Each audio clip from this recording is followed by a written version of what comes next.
stage. Good morning, I'm Rich Trepage. I'm Senior Director of Outreach and Education for the Cleveland Council on World Affairs and a member of the National Board.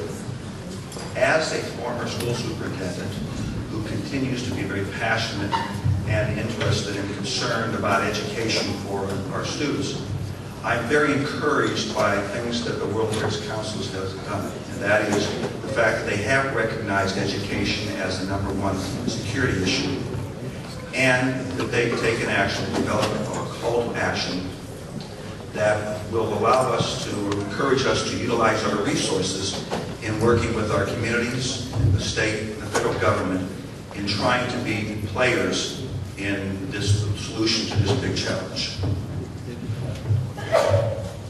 I'm very honored to introduce our speaker for this morning, Joel Klein, and welcome back our moderator, Nick Anderson. And I'm looking forward to Joel's insights as we continue our discussion on U.S. education and the question, can the next generation meet the global challenges? Joel's remarks will focus on K-12 education, that arena that all have recognized as probably the crux of this issue, K-12 education. As we also do have this conversation about how we change things, get better, I continue to be reminded of a quote that Mark Twain made many years ago, that he said, "I never tried to let my schooling interfere with my education." You've already been introduced to Nick, and at this time, and you all already have Joel's comments in the program. So I'm just going to make a few highlights. First of all, I would want to remind you that on Wednesday evening at our dinner, President Levin referred to Joel Klein as a hero. And some of the points for Joel did serve as New York City Schools Chancellor for nearly a decade, where he led a comprehensive reform strategy that brought coherence to the system and resulted in significant increases in student performance. Joel has had a very distinguished career in government and in the private sector. Prior to working with the Board of Education, he served as Assistant Attorney General in charge of the Antitrust Division of the U.S. Department of Justice. And before joining the Justice Department, he served as the Deputy White House Counsel to President Bill Clinton. Mr. Klein is currently the Executive Vice President of News Corporation. So at this time, I will turn over the program to Nick and Joel. Thank you.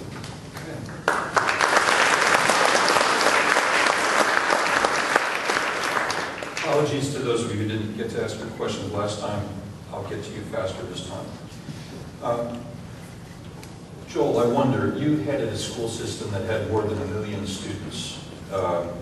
And to put that in perspective, that's more students than many states have. And I wonder, is it even possible to fix a school system that vast?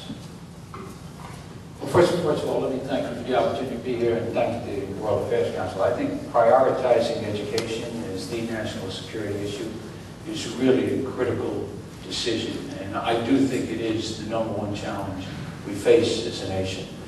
Now, trying to turn around a huge school district has obvious challenges that would be different. Maybe I was with Cory Booker last night, we were talking about Newark, and he said, he had 45,000 students. I said we had that many on every block, it seemed to be. So, but the principles are the same in some respects. And one of the things that I think is important to realize, I mean, if you look at this year, the city that won as the best school district in America this year was Charlotte-Mecklenburg, a pretty big-sized city. 3 years ago, New York City won the Broad Prize for the most improved school district. So it seems to me there are a couple of core things that really matter, and that is, what kind of key decisions do you make? I mean, Jeb Bush is credited with one of the best turnarounds in Florida. Steve mentioned it in his comments before. Florida's a big state. Florida used to have, particularly the children of color, performing way below other states. Today's, on national tests, apples to apples, Florida's children of color are performing considerably higher, sometimes really higher than even the whole entire state, like the state of California. So I do think there are things that you can do. The question is whether you have both the political leadership and, second of all, the political ability to do some of these things. Obviously, you went through this in D.C. with Michelle Rhee and, you know, made some big changes, but led to, in the end, the mayor not getting reelected. And, you know, I think the current superintendent, Kai Henderson, will continue those things. But you need both a bold vision, quite frankly, we're missing a bold vision in many places in K-12, and second of all, the political capacity to get those things done. It won't be noiseless, but if you can't get them done, then it's just a nice idea and doesn't move the ball. But let me just end on this point, because I really believe, and I think most people don't get it, but I think most Americans don't get it, that the reason K-12 is the most important issue is because we are not going to have kids ready for the challenges of the 21st century. And technology is moving ahead, and it's eclipsing educational attainment, while the rest of the world, their educational attainment is moving ahead. And when you have those two vectors, you're on a collision course for failure. Kids today in America, if you had an honest, college-ready graduation rate, kids today in America would be graduating at about 35 to 40%.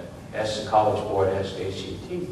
Now, when I started New York City Public Schools in 1950, when I started, over 60% of our workforce were high school dropouts in 1950. Now, I'm old, but I ain't that old. And today, about 6% of high school dropouts and about 40% are college educated. So the challenges for our children will be entirely different. And we have, quite frankly, a lethargic school system, and school reform, in my view, in America is still far too piecemeal, far too easygoing, and lacks what the president calls the fierce urgency of now. There are kids in the city right today as we talk. We're in the 5th and 6th grade. We're not going to graduate high school. And I will bet you anything they're not going to graduate high school. And shame on us that we continue to rock along and not say we've got to think about doing things not just differently, but very, very differently. Well, let's pick up a thread from the previous conversation. We talked about, Mr. Brill and I talked about collaboration with teachers' unions and confrontation. And what you're just articulating to me now sounds a little bit more toward the spectrum of confrontation. Am I right? It's not, to me, it's a fair question. When people want to talk about collaboration, cooperation, I want to talk about what's necessary for children. And I hope that the unions and everybody else will get on board for it. But the fact that any subgroup, whether it's superintendents, my colleagues, many of whom oppose charter schools, I thought it was a bad thing, because everybody in this room wants choice for your child. Anybody here willing to let you randomly assign your kid to a public school in D.C.? You know, you're smiling, right? But don't smile. Other people's kids go there. So I believe deeply that we should have a choice. But it doesn't matter to me. I hope everybody gets behind it. But it's not a question of interest group politics. And I've known superintendents, school boards, some do, some don't. The question is, what will the American people demand? And I promise you, if we continue not to make demands on the system, then the special interests will control it. It's no different than any other issue we face. Why can't we get significant reform of entitlements? Because the special interests outnumber the general interests. Why can't we get intelligent tax policy in America? Because the people up there were carving all the little holes in the tax code to favor this thing or that thing. And the same damn thing is true in education. So to me, it's not about confrontation. I don't think there's anybody I have ever met that would say to me, I wouldn't like a choice for my kid's school. That I'll take the neighborhood school, good, bad, and indifferent. I don't know if you have kids in D.C., but I assure you, you would not allow me to randomly assign your kids to D.C., any school, or to New York, or anyplace else. So everyone I know says, yeah, I'm for choice.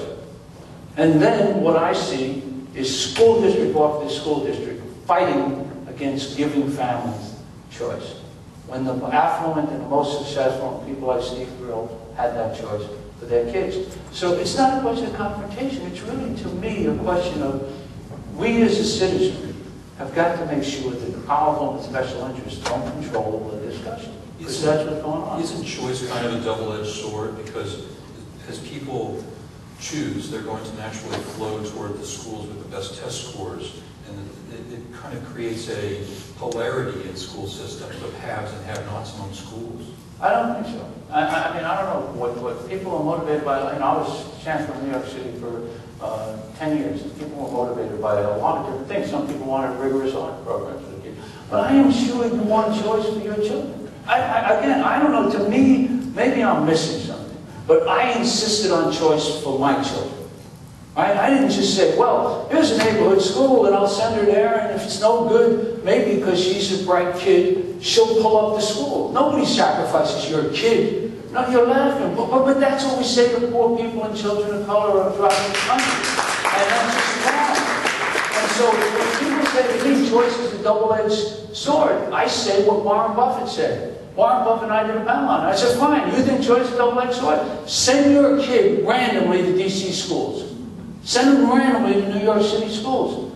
Nobody ever took me up on it. And the reason they don't take me up on it is because they have a very different view of their children versus what I call OPC, other people's children.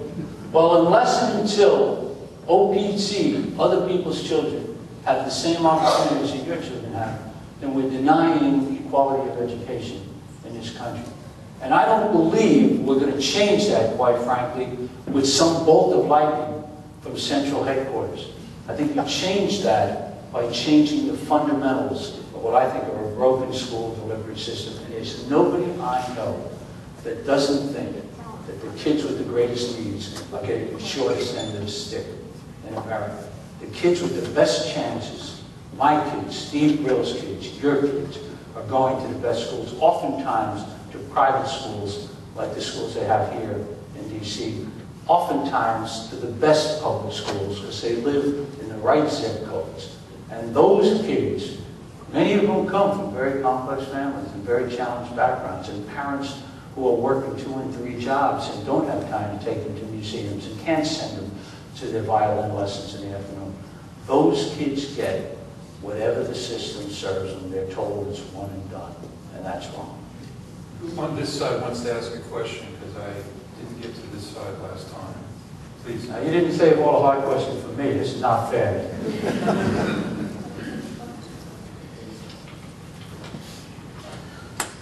Bill Clifford of the World Affairs Council of Boston. Thank you for your last point especially. In Massachusetts, we have a very highly unionized teachers circumstance, and also one of the best performing school systems in the country. So I think it's rather convenient. It's a convenient argument to target unions. We have mixed school experiences.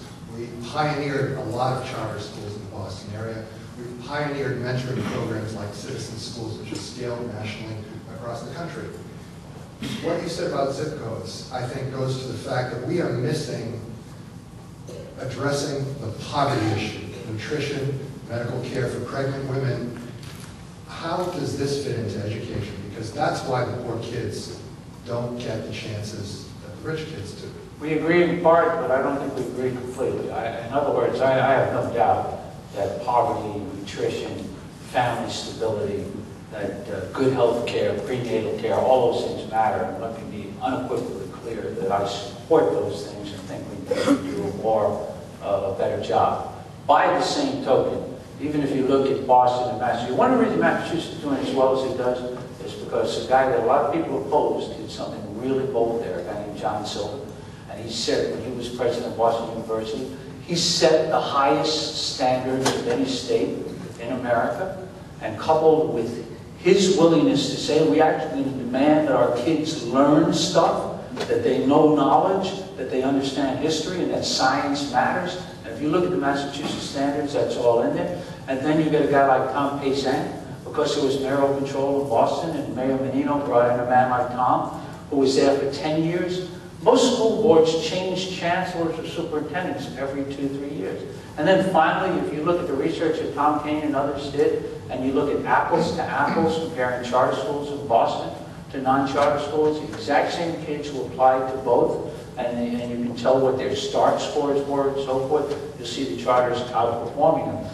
So I don't think it's an either or. However, what Steve said is also right. When I get a kid who comes to me in New York City, and that kid is in the 1st grade or in kindergarten, I can't say to myself, he got bad prenatal care, therefore he's going to get a bad education. If anything, I owe that kid more because we screwed him on the front end. Why screw him a second time? But most kids who come, having been dealt a bad hand, education is the last stop on a railroad for those kids. Right? Their parents didn't leave them a trust fund.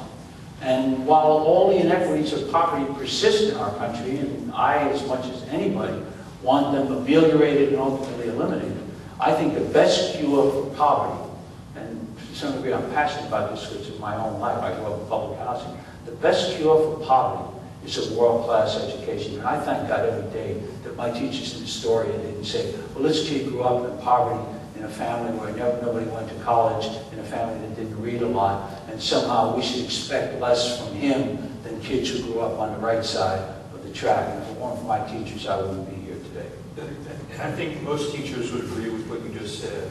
But let me ask a follow-up, because I think there's a lot of teachers out there who say, yes, I'm gonna take that kid who comes from a disadvantaged background and do my best for that kid, but I shouldn't be judged based on the fact that the end result of the year that I spent with that kid, or the 180 days that I spent with that kid, or even fewer days, maybe 150, that's what that kid, I shouldn't be judged if the end result from that kid isn't up to a certain bar, because we tried our best and we got that kid to a little bit better, and next year, you see what I'm saying? Teachers feel that they are being penalized in this new reform system for having kids in their class who come with disadvantages.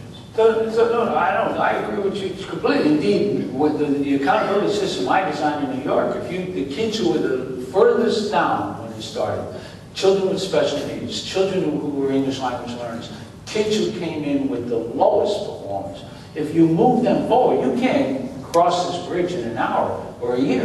If you move them forward, you got the most credit in the system. I wanted the heroes to be those who made the progress. But we can measure progress, and test scores are not perfect, and other accountability measures are important. But when I got there, I'll tell you, everybody was rated satisfactory.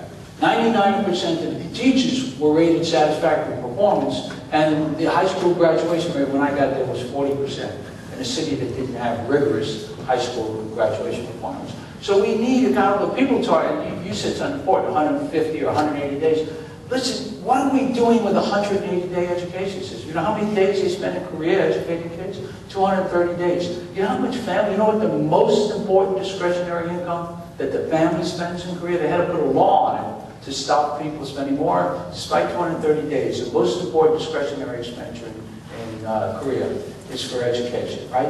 You know what it is in America? Things like cars and all the other damn things, not on education of our kids.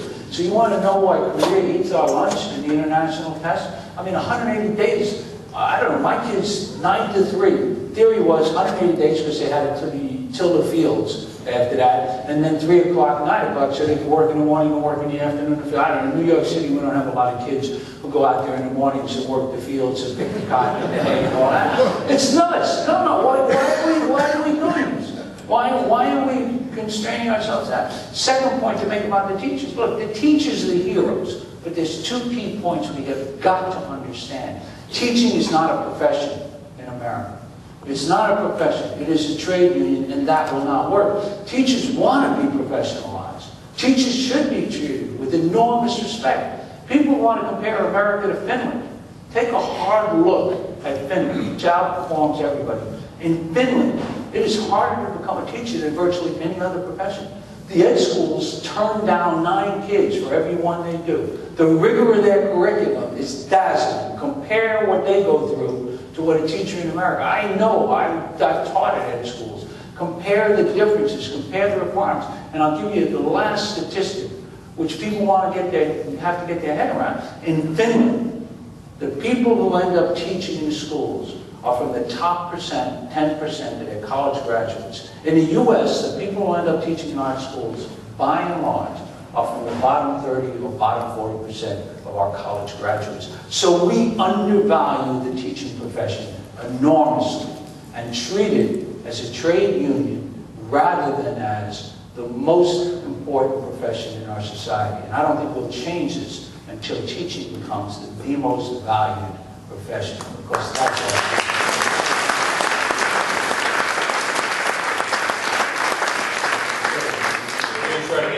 more questions. You first. I'll give short answers. Hey, good morning. My name is Janelle, and I'm from Cleveland. Get closer to the mic, please. Okay. All right. Again, I'm Janelle, and I'm from the Cleveland Council on World Affairs, and I greatly enjoyed your input. I had a quick question on standardized testing for high school students. I have a brother, he's in his senior year of high school, and so he's taking like the SATs, ACTs, and in taking a mock, I believe it was his SAT exam, when he got the results back, like he scored relatively low on them, but his grades are very high. And so the instructor said that the possible reason for that is that he was learning based on the rote memorization, so he was just memorizing a lot of information and wasn't necessarily retaining it. So I just wanted to see your input on standardized testing because it plays a pretty important role in like funding for college and painting a picture of this type of student you'll be when you get to your undergrad years. So I think this is, again, one of these dichotomies. Are you for or against standardized testing?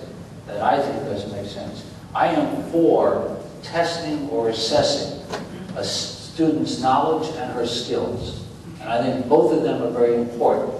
And so, for example, I think we can devise ways. When I taught law at Georgetown Law School, I didn't give people a bubbled exam, although there were some facts and knowledge they needed to know. It matters to me for people to know why we had a civil war, what were the precipitating factors, what were the economics that led us there, etc.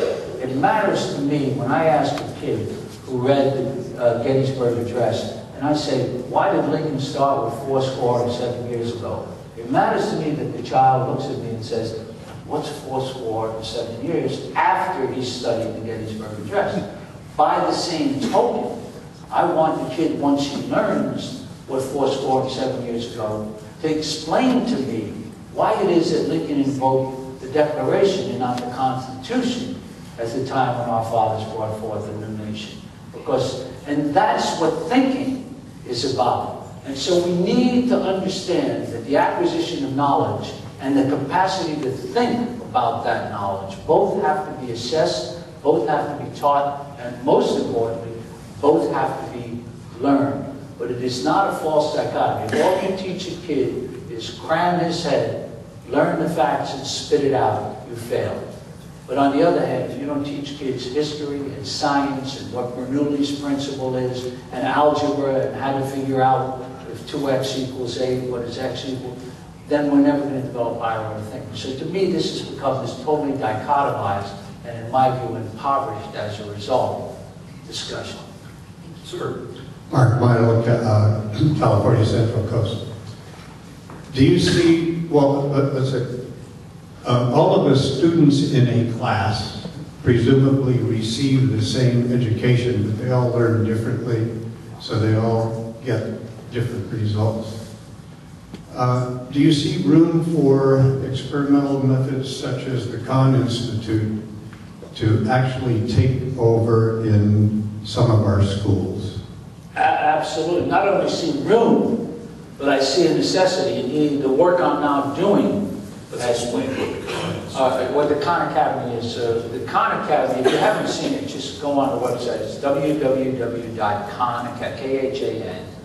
Sal Khan, but it's KHAN, He's got 3,000 mini lessons on there, which are terrific. And kids throughout the United States are using it. School districts are using it.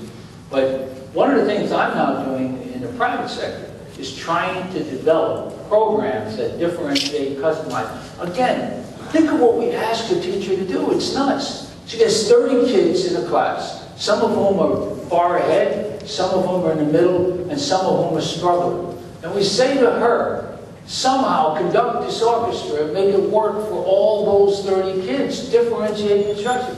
This is nuts. Technology can help us do so much more. I created in New York City a thing called the School of One, and it was fascinating. It goes right to your question. What we did was look at each day the way the kid learned. Some learned online, some learned in small groups, some actually worked on big projects with other kids, some listened to lectures, and every day, not a hard test, we didn't grade them and hold them to account on it. We just gave them a way to see whether they've mastered the materials. And we built an algorithm for each child.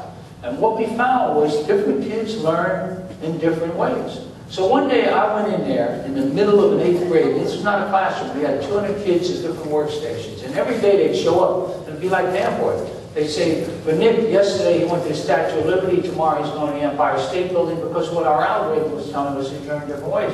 So I went in there and I took a guess and I said, and I thought, you never know what you're going to hear, because it was January 14th this year. I said to the first kid, I said, can you tell me what you're working on? He was on a computer. He says, man, I'm so good at your ass. I said, why? He said, I just started the 9th grade.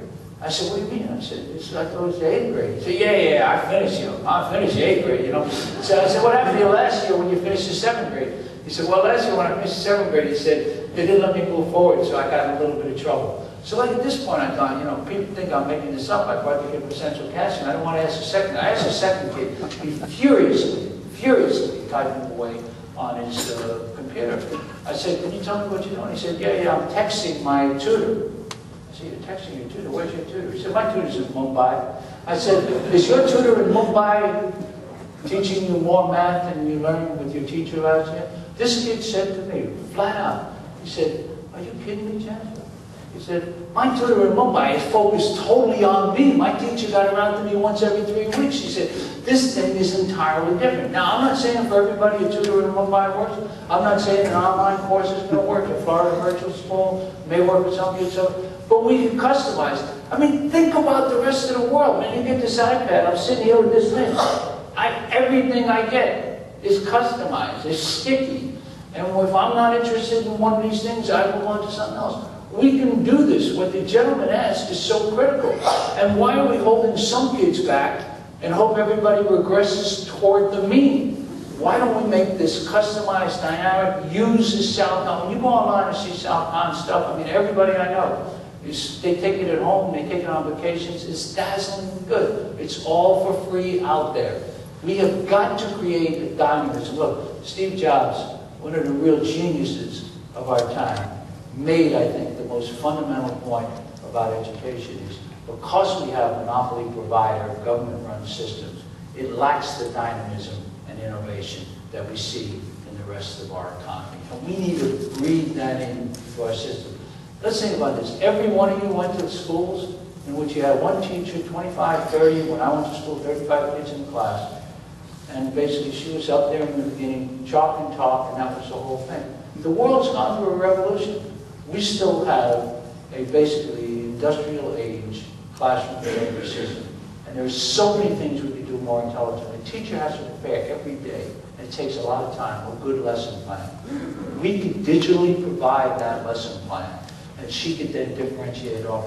And the real human value in teaching would be to challenge each kid to take that child to the next level. When I taught in law school, that was always what I tried to do, where I thought my value add was to ask a kid a question that she couldn't stop thinking about until she figured out the answer.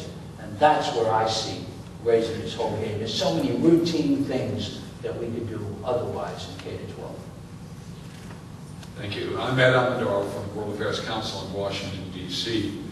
With all the focus on education reform, I have a concern that we may be narrowing down our education systems towards the 3 R's and everything that goes with that, and losing the possibility of serious contact with a wider world around us in other countries, and the knowledge and skill to address the kinds of global challenges that speakers in this conference have been putting to us.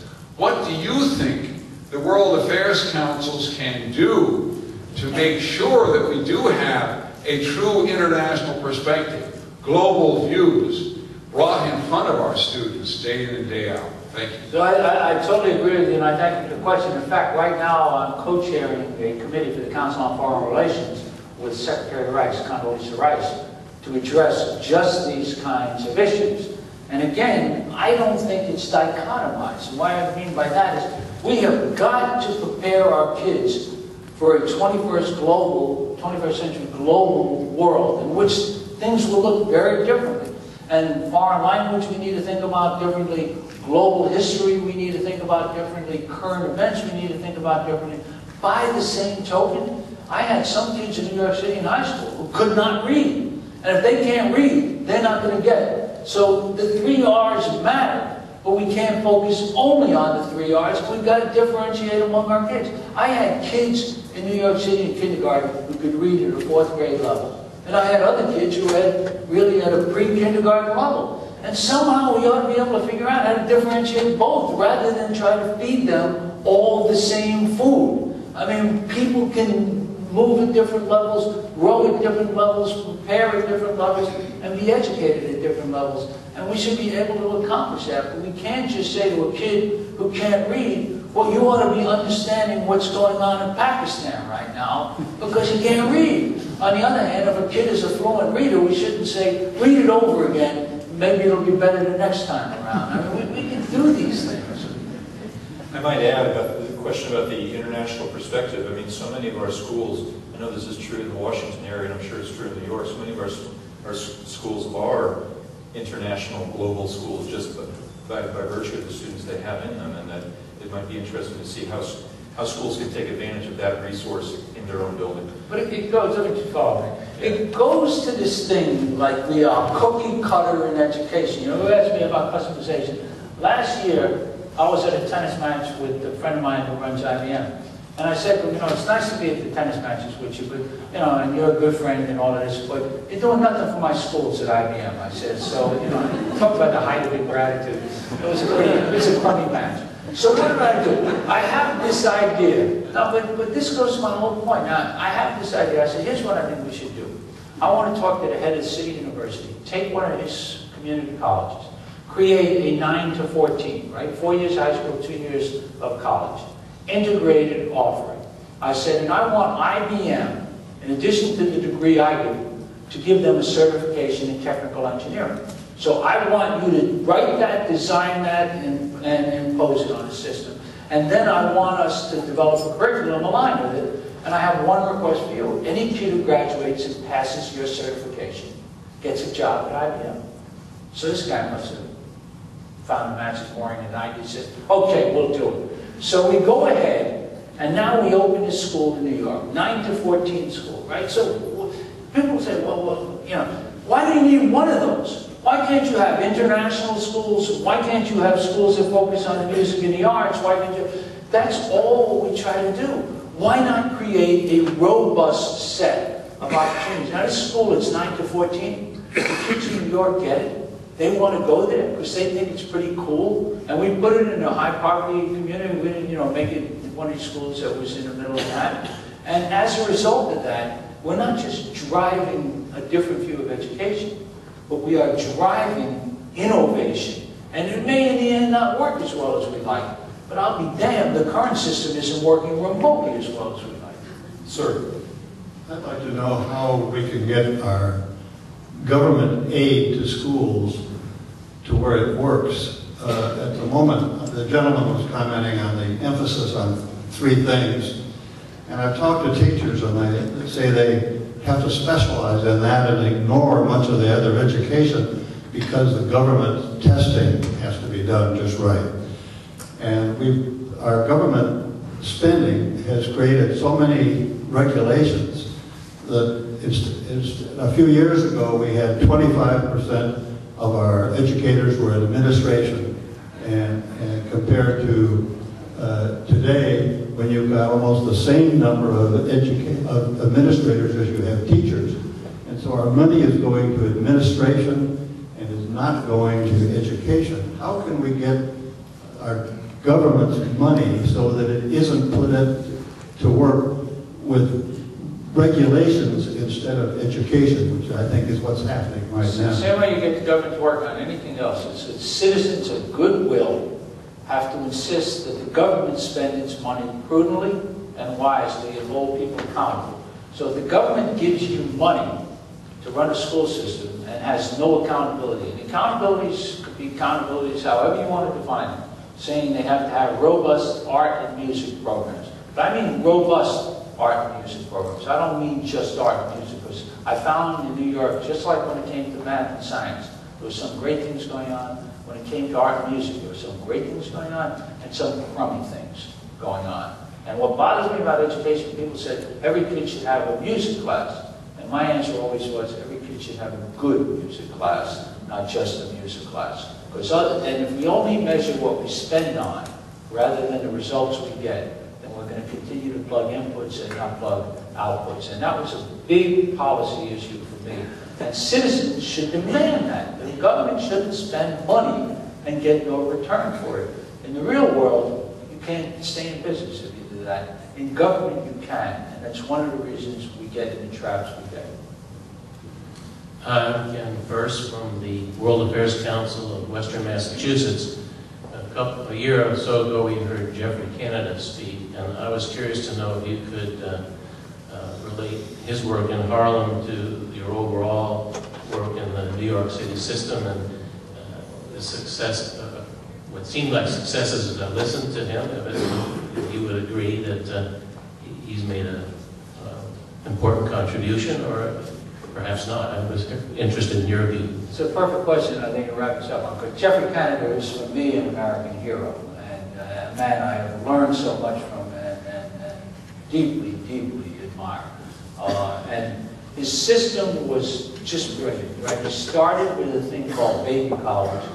He then created a program called the Harlem Gems.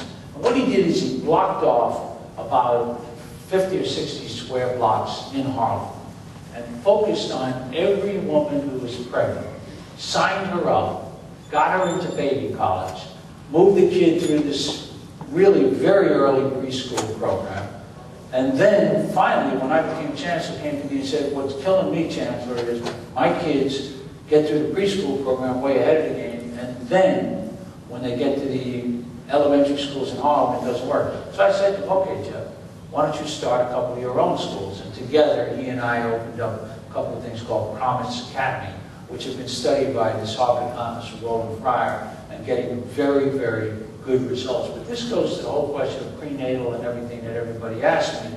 And replicating that model, they're now doing it in North Carolina. It's not an inexpensive model, but it's a very powerful model. And to end on probably one of the most revealing for me, but optimistic notes, the first time I went up to visit Harlem Children's Zone, I met with this African-American woman who was sitting there, and you could tell she was just bursting ready to tell me how great her kid was doing. You know, you see this all the time when you're Chancellor. You don't want to, my kid, you know, is the honor roll and everything. So her kid was in the Harlem Gems. She said, my kid was in the Gems, and now he's in elementary school, and he's like the top kid in the whole school, and they keep wanting to move you ahead. He's doing so well. And I said, well, what was the big change? I said, what'd you learn here at Harlem Children's Zone? She said, well, at baby college, I learned something important. She said, I learned to read to my kid. And I said to her, I said, you didn't know how to read until I started reading? She looked at me like I insulted her. And she said, no, that's not it. She said, just nobody ever told me that reading to your kid really matters. And when they told me that here, I never stopped reading to that kid. I still don't stop reading to that kid. She said, the next one, I'm going to read to in utero, she said, because it's working so well. But no, let's be intelligent about this. Let's not say, because it's difficult, it's impossible. Anything worth doing is really going to be difficult. And nothing is more important than educating all of our kids. Because until we do that, we are going to really increasingly find that the American dream is becoming the American memory. And that only the children of the affluent are going to find a way in the 21st century. And shame on us if we let that happen. The sauce in our ingredient is that a poor kid like me can sit here today because teachers in Astoria said poverty is not destiny.